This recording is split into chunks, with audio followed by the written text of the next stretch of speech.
I'm Josh Muccio, and from Gimlet Media, this is The Pitch, where real entrepreneurs pitch to real investors. Hello. Hi, I'm Daniel. Nice to meet you. How are you? Hi, Nicole. So nice to meet you. How are you doing? Nice to meet you. Here today is April Wachtel, who's raising $600,000 for Swig Swallow, a startup that hopes to turn the world of cocktails upside down. The past decade has seen a revival in the craft cocktail industry unheard of since Prohibition. Gone are the days of rum and cokes and Long Island iced teas. Now it's all about Negronis and Sazeracs with small batch bitters and muddled fresh herbs. Usually these cocktails require a skilled bartender and long wait times, which is hardly scalable. But April thinks she might have found the sweet spot with Swig Swallow, where craft meets convenience. But to get the funding, she needs to convince these folks. Today's investors include Daniel Galati. Daniel is a serial entrepreneur turned VC with Comcast Ventures. I'm Jillian Manis. Jillian is a partner at Structure Capital, and she's an angel investor on the side. I'm Phil Nadell. Phil is managing partner of Forefront Venture Partners with over 2 decades of investment experience. I'm Nicole Verkent. Nicole founded a software company and makes angel investments on the side. All right, on with the pitch. So my name's April Wachtel, and I'm founder and CEO of Swig Swallow. So about 3 years ago, I had been planning a cocktail and dinner party at my house. So day of the party, I'm running super behind. And as you can imagine, it's kind of a disaster. If you're thinking that not having cocktails ready in time for your guests might not exactly spell disaster. So I should also mention that this failure felt particularly deep for me. I'd been throwing parties professionally for years. April was a beverage expert with 22 years of experience. She knew all too well the pressure of trying to mix bespoke cocktails for large groups of people.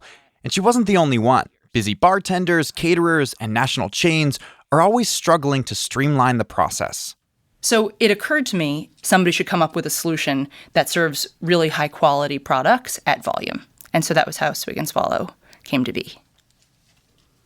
Okay. So what's the product?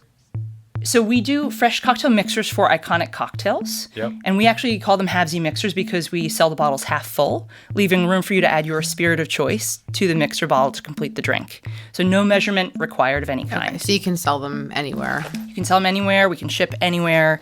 It is a refrigerated product, and we actually have a 6-month shelf life if it's refrigerated and unopened. And so for a host of reasons, this cuts down on waste, and this just improves speed of service as well. And it looks like you've got 4 flavors. So yeah, we've got 4 right now. We had launched with 6. So in addition to the Moscow Mule Margarita, Mojito, and Sour, we also have the Cosmopolitan and Daiquiri. We just retired those 2 basically through the winter until the summer months when it's more demand for all of them. So it's a mixer that comes half full, or half empty, depending on how you view the world. And all you have to do is add booze and voila, the perfect craft cocktail at home, made with the best ingredients. We use only fresh ingredients, and when I say that, I don't mean natural flavors. I mean we literally fresh squeeze all of the juices. All of the drinks, again, fresh squeezed juice and then house-made syrups. So, for example, with the sour, it's actually the simplest. It's literally just fresh lemon juice, and then we make a house-made syrup with cane sugar and water. Then with the mojito, we actually hand-pluck massive piles of fresh mint. We make a mint-infused simple syrup with that. Would everybody, Phil, I know you're not going to do the taste test, but... If it's hand-plucked, I trust it's good. I don't need to taste it. Let me pour you some samples because I've neglected to do my duties and actually serve those to you. So I don't drink except for tequila. Yep, you heard that right. You stop laughing. That's normal. So I have never drank a Moscow Mule or a Mojito or any one of everything up there so I have no base of comparison to say this is great, this is not great. Well, let me say I, on the other hand, we, on the other hand, have drunk many a Moscow Mule. April hands out samples of the product. It's never a bad idea to get the investors a little drunk in a pitch, but in this case, she's only serving virgin cocktails. With Phil and Jillian sitting it out, it's up to Daniel and Nicole to serve as taste testers. Right. Cheers. Cheers. Is it good? Yeah. It's good. You Could like use it? a bit of I would add more seltzer, I think. could use a bit of alcohol, but Yeah. Yeah. what are you pricing it at? So the MSRP for the small bottle, which makes 2 cocktails, it's $7. And for the big bottle, it makes 10 cocktails once it's filled with spirits, and it's $20. So once you compare it to the competitive set in the cocktail mixer space, it's definitely high. But when you compare it to what people are paying for the same product in bars, it's incredibly low. Yep. So the large bottle's 20. Yes. If I were to buy all the ingredients separately, what would that cost Yeah. me? I know that you're competitive with the, on-premise, like, bar scene or whatever, but like in terms of at home, what does the opportunity look like at home? Is this a super premium product or just a premium product? We believe this is a great question. So in terms of the cost of ingredients, if you were to make basically the labor accounts for a huge amount of the cost. Yep. Right. So for example, for our mixers, we're making oleosaccharides, which is a very labor-intensive type of syrup. You basically use the citrus peel, and you macerate it over hours, so it extracts all of that additional depth and right. complexity. That's why it never tastes as good at home. Like, Exactly. it always tastes Because so you much never want better the when you're in a time. bar, right? Exactly. Of course, tasting good is really only half the battle. Just as important for any beverage product is the distribution strategy. In other words, how you get it in the hands of consumers. Traditionally, beverage companies have gone the wholesale route, stocking the shelves of grocery stores. But increasingly, food and beverage brands are turning to the internet to sell directly to customers. I know this is a very crowded market. Yep. So a little bit about what your marketing strategy is. So we launched via Kickstarter May of 2016. So since then, it's just in excess of a year. So we started selling wholesale in July of 2017. And we launched with Amazon Fresh, Food Kick by Fresh Direct. We're now currently on Amazon. We're launching with Seamless and Grubhub. We're launching into Whole Foods in a limited test run mid-March to early April. But are you live and have customers? And So we're live with Online? Amazon Fresh, and it's sort of like a single customer orders, and then we actually receive that order from Amazon, and then we process. And they've told us that it takes a while to get some traction in that space. Okay. And it's not large volumes, but it's on a weekly basis. So April is using both the wholesale and direct-to-consumer strategies. And she's also gotten creative with selling Swig Swallow. We've actually done about 40 happy hours at the WeWorks around New York City, and we're rolling into another wave of 30. We're actually also doing our first event with Equinox. They're building out their lifestyle end of things.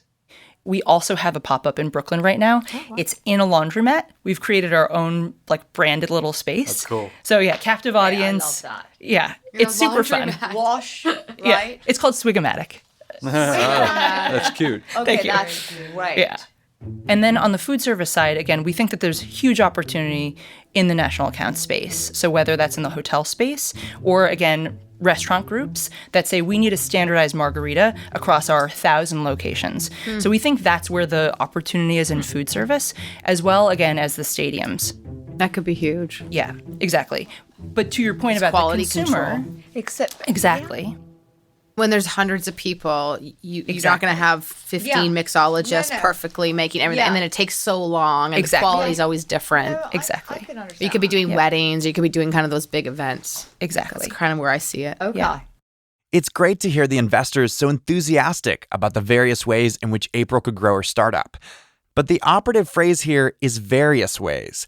And what's most important for April is that she has a clear approach to getting her product in the hands of customers. Is your plan to focus on selling to these companies like WeWork and Equinox, or is it to sell in retail and third-party retail, brick and mortar, Right. or both, or what's the focus? So I think that Whole Foods is important for us, just because while I know that online sales are increasing every year, people always ask, "Are you at Whole Foods? Can we find you at Whole Foods?" So we think that that's important in terms of validating the brand. Well, it's a higher end brand too, right? Yeah, Which is exactly. where you're living. Exactly. And then on the food service side, again, we think that there's huge opportunity in the national account space. So whether it's in amenities with the smaller bottles, or again, in the events side of the business with the larger bottles, I think that's absolutely huge So for is us. the answer is both then? You're Correct. going to Yep. pursue both as well as the DTC? Correct. So all three? Yep. So I think about 5 Hour Energy. I think about the coconut waters. I think about even Red Bull 20 years ago. I think about, vitamin water.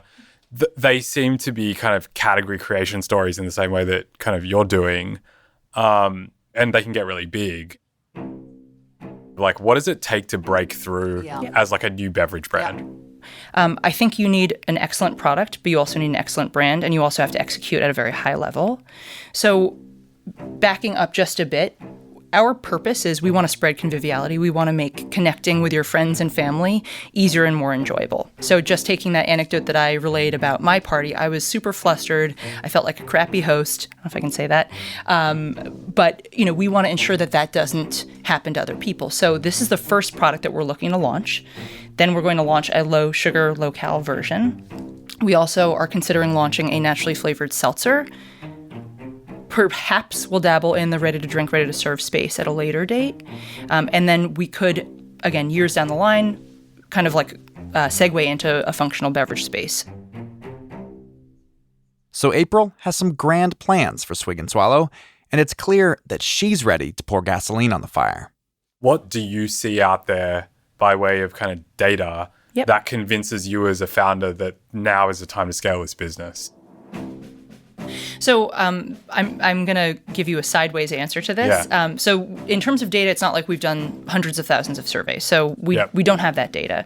What we do have is certainly the anecdotal, which is, again, people's eyes light up when they see it. Their eyes light up when they taste the product. We've also been on Fox & Friends, Martha Stewart, Forbes, Town and Country, Esquire. All these people found us.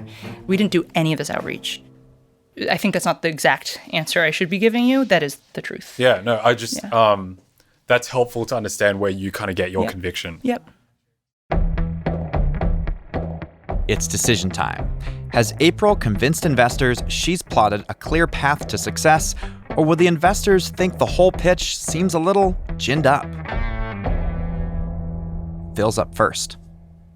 So, April, it's apparent to me that that you're an expert in this space. Thank you. And it seems like you really know the space. Other than that, there's nothing about this that appeals to me at all. Okay. Totally fair. Don't hold back. And yeah, I worry. so obviously, I have to be excited about an investment, and it's either the expression either hell yeah or it's no. Yeah, totally. Right. So for me, this is definitely not a hell yeah.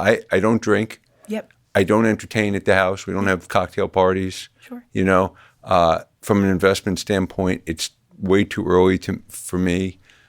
I think that your distribution strategy is fragmented, and I don't like the lack of focus. I don't like companies that sell into third-party retail, and you have to fight for shelf space.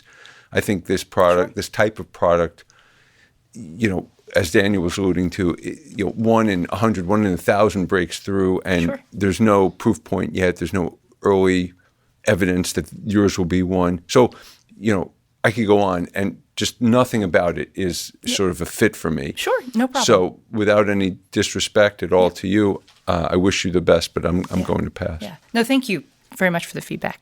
Sure. Well, that was direct. Phil's out, and it's on to Nicole.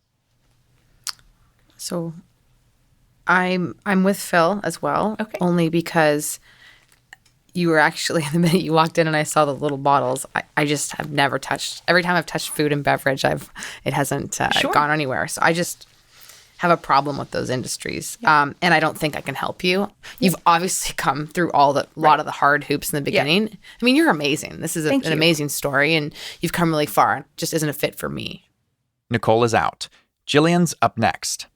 One of the things that we ask our investor group when we assess any type of product is, the first thing we ask is, do we know 1,000 people that would use this? And it has to be very intuitive. Yep. And so, of course, yes, even though I don't drink, I can think of 1,000 people that would use this.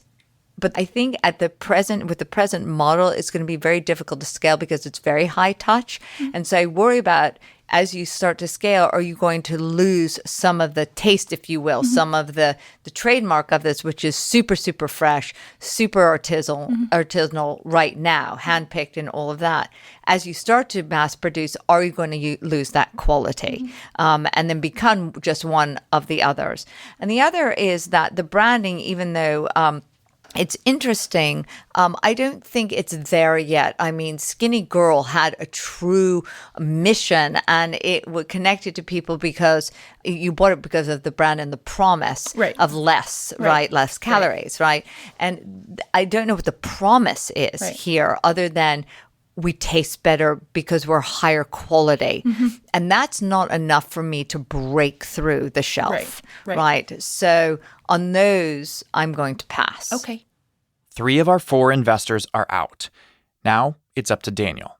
So I'll round it out. I actually feel like I'm maybe a little bit more bullish than some of these guys. I think that... Because you're an Aussie. Love a good drink. I don't know. I just feel like you're riding some important like consumer megatrends. I think premiumization, as you mentioned, is real and happening. The trend towards convenience is real and happening. The trends towards sort of in favor of higher ingredient quality. Like I think this hits on a number of different just secular consumer trends. Buying online, having it delivered to your house. So I think like there's actually, to me, a really great story kind of shaping up here. And when I put the sector story alongside kind of your own story and your own domain expertise and background, I think you've got the makings of potentially a really interesting brand. I think that from where I sit, I've seen so many businesses get crushed under the weight of like raising VC too early, right? And businesses that would otherwise be really healthy, big businesses that just kind of never got their start because investors were expecting 300% growth year on year when that was just unrealistic. It was just fighting the laws of gravity. And I feel like this kind of fits into that category where you almost need to gut it out for a few years and avoid VC actually for your own sake before taking VC money to like truly scale. But nevertheless, I'm super bullish on the opportunity. And I think I wouldn't be surprised at all if we kind of circled back in a year from now and things look a lot different. Okay. Thanks so much. Well, thank you so Appreciate much. it. Thanks, April. Thanks, April. April heads out, while the investors delve into something they didn't mention with April in the room. So, Daniel, you're spot on. Like, if I was in this business, I would actually take a risk on this. Yeah. Because I do think she has something. I think the branding, I'm not big on sip and swallow. Yeah. I think that Swig and swallow, but see, that's a problem. So I think there has to be some pop, one name, the one name. something. I think the labels are nice. The drinks look good, but you are right. Like, I'm not going out to get a Swig and Swallow. It kind of sounds a little bit It's a little weird. too much of a mouthful, right? And I also think that there are so many of these on the shelf. Yeah. They're Fragmented. it is so, and it's really saturated. Yeah. And so to say she really has to something like a Skinny Girl, she has to have something really unique that it pops out and you remember. Or forget and the branding and just sell to hotels so that they can keep quality Right, control that's of their it. margaritas See, at every Hilton or That's at every... one way of doing it, but the other way, which I see is probably more likely, is I'd rather her build the brand organically, just DTC, just online, selling it direct, and work with influencers online to build the brand and to get traction and get like a real core following of people who are buying it direct to consumer where you have really high and then margin. show up with real revenue. And then you can talk about raising and then go into other distribution strategies like retail. She's going into WeWork. She's putting the labels on. She's selling through Amazon. She's going to burn out. She's got to focus more. Yeah, you should have said that to her, Phil. Well, I did. I said fragmented distribution strategy. I said nothing about it. It appeals to me. No, I think you're right about that in the sense that I feel like she, it's the boiling the ocean, right? She has to pick one particular direction, but I like her. She has the acumen to do this. She has experience. She has the really network. well spoken. She has the network. You can tell she's got the tenacity too. But she knows the business for sure. I mean, she's been around. I just it's wouldn't the know where to last begin. thing I know about though. Yeah, that's it. I don't even. Yeah, the Moscow mouse. Right. Okay. All right. There we go. Onto the tequila. When we come back, we find out from April that this pitch had a pretty serious impact on her company. Coming up after the break.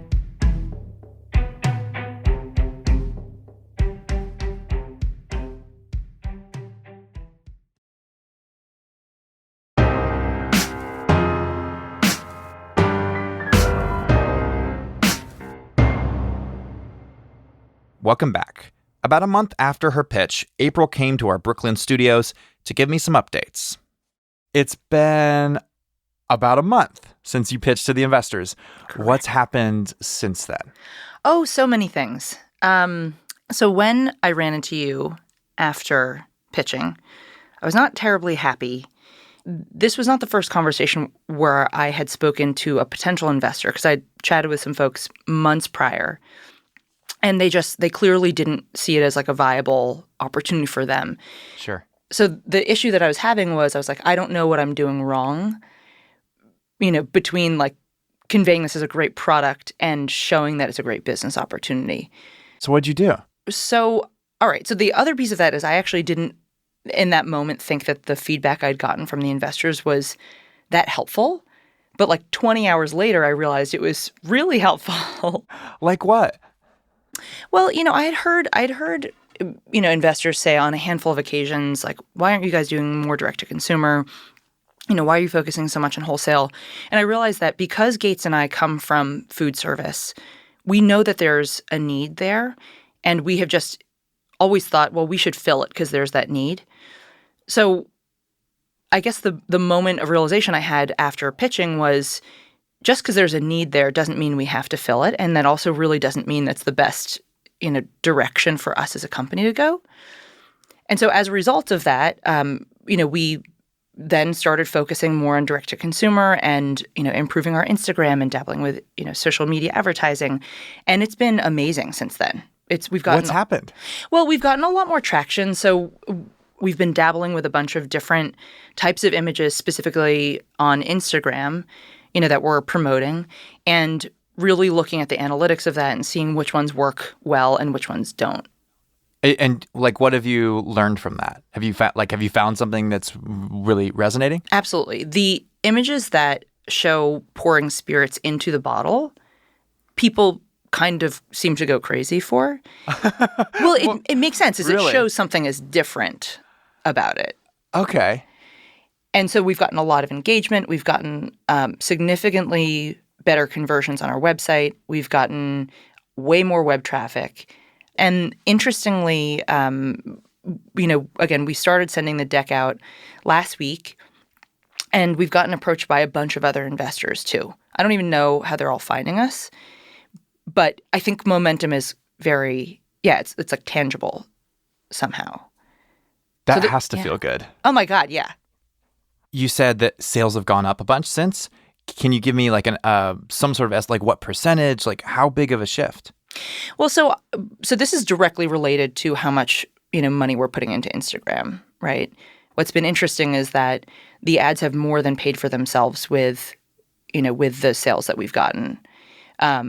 So do you have a number where like if we put in $100, it turns into 150 in sales or 200 in sales? Like, do you know those numbers? Yeah. So I started doing this actively about a week and a half ago.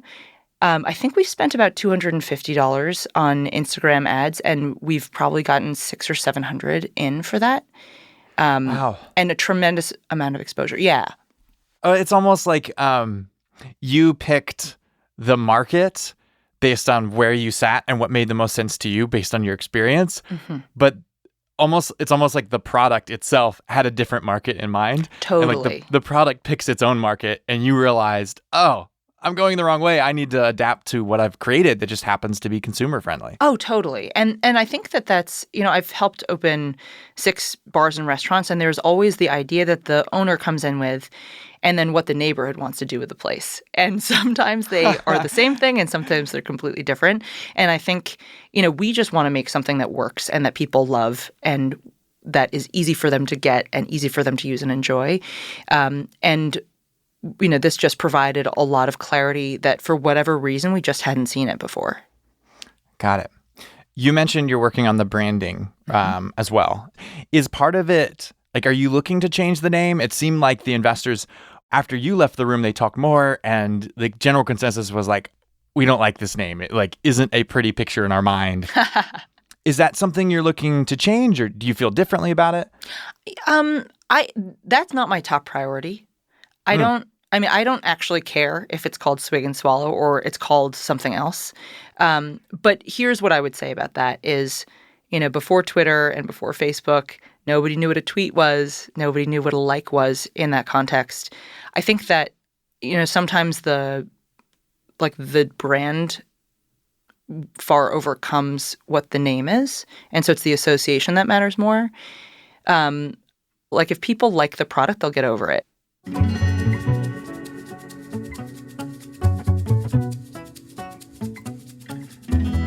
Even in the short time since she's pitched, it sounds like April has made some significant headway. And that's the thing about pitching. Sometimes the best result is that you walk away with some great advice. So to April, I only have one thing left to say. Cheers.